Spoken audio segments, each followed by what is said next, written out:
नमस्कार, मी पूजा आणि माझ्या व्हिडिओमध्ये तुमचं स्वागत आहे. आज आपण बनवणार आहे गिलक्याची भाजी. ही अगदी कमी इन्ग्रेडियंट्स लागणारी ही भाजी आहे. त्यासाठी आपल्याला लसूण घ्यायचा आहे, शेंगदाण्याचा कूट आणि मसाले. तर इथे मी गिलक्याचे छोटे छोटे काप करून घेतलेले आहेत.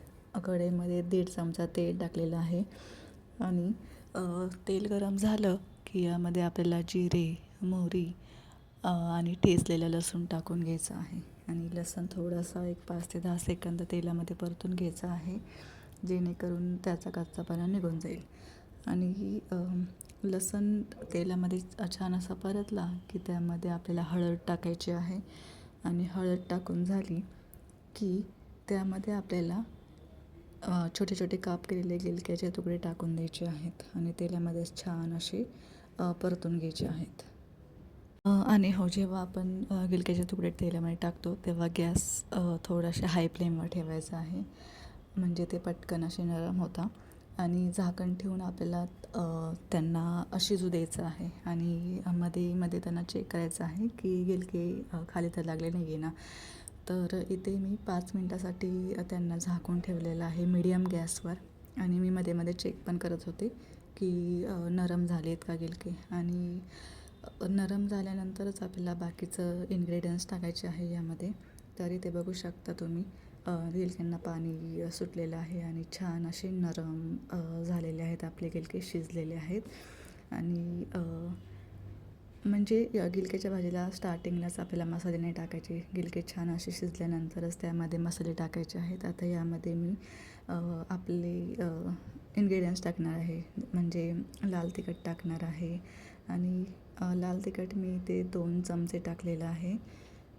तुम्ही तुमच्या तिखटप्रमाणे जसं तुम्हाला लागेल तसा टाकू शकता. गिलक्याची भाजी थोडीशी गोडसरच अशी लागते, त्यामुळे मी इथे 2 चमचे तिखट टाकलेलं आहे. लाल मिरची आणि लाल मिरची टाकल्यानंतर त्यामध्ये आपल्याला थोडंसं पाणी सोडून घ्यायचं आहे. जसं तुम्हाला पाणी भाजीची थिकनेस पाहिजे असेल, घट्ट पातळ, तर त्याप्रमाणे तुम्ही त्यामध्ये पाणी टाकायचं आहे. इथे मी एक मोठा ग्लास पाणी टाकलेलं आहे. आणि आता त्यामध्ये मी शेंगदाण्याचा कूट टाकणार आहे. तर हे ऑप्शनल आहे, म्हणजे तुम्हाला भाजी पातळ पाहिजे असेल तर तुम्ही शेंगदाण्याचा कूट नाही टाकलं तरी चालेल. पण इथे मी चपातीबरोबर खाणार होते, तर यासाठी मी इथे शेंगदाण्याचं कूट टाकलेलं आहे. आणि शेंगदाण्याचं कूट टाकल्यामुळे भाजी अशी मिळून येते आणि मग खायला पण छान लागते. जर तुम्हाला असं एकदम कालामडून खायचं असेल तर मग तुम्ही शेंगदाण्याचं कूट नाही टाकलं तरी चालेल.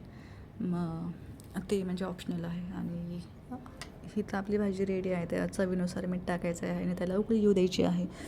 आणि उकळी आल्यानंतर आपल्याला त्यामध्ये गार्निशिंगसाठी कोथिंबीर टाकायची आहे.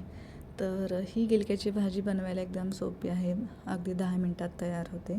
आणि तुम्ही पण नक्कीच ट्राय करा. आणि तुम्हाला ही रेसिपी कशी वाटली मला नक्कीच कमेंटमध्ये सांगा. आवडली असेल तर माझ्या चॅनलला लाईक करा, शेअर करा आणि सबस्क्राईब करा, म्हणजे अशीच नवनवीन रेसिपी मी घेऊन येईल. आणि हा माझा जे नवीन लोक आहेत त्यांच्यासाठी हा माझा चॅनल फक्त रेसिपीसाठी नाही, माझी व्लॉग, माझे फॅमिली मुवमेंट, माझे विचार, हे सर्व गोष्टींचा माझा हा चॅनल आहे. तर नक्की सबस्क्राईब करा, म्हणजे माझे नवनवीन व्हिडिओ तुम्हाला बघायला भेटतील. तर भेटूया अशाच नवनवीन रेसिपीसाठी. तोपर्यंत बाय बाय, टेक केअर.